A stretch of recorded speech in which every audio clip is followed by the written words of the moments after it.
अक़वाम मुत्तहिदा में ईरानी सफ़ीर अमीर सईद इरवानी ने बावर कराया है कि ईरान अक़वाम मुत्तहिदा के समंदरी कानून का फ़रीक ना होने की वजह से समंदरी ज़ाब्तों का पाबंद नहीं है। उन्होंने कहा कि बाज़ ममालिक बहरी आमदोरफ़्त के हुकूक़ का दावा करते हैं और जानबूझकर नाम नहाद बहरी नाकाबंदी की अमरीकी पोजीशन को नज़रअंदाज करते हैं, जो बैनुल-अक़वामी बहरी नक़्लो हरकत के लिए ख़तरा है।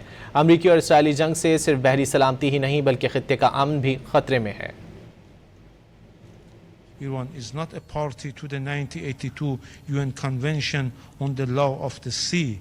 Accordingly, it is not bound by its treaty-based provisions except to the extent that specific rules reflected therein are universally recognized as customary international law. It is regrettable that some members, while asserting the navigational rights must not be threatened, deliberately ignore the United States imposition of a so-called maritime blockade that threatened international navigation.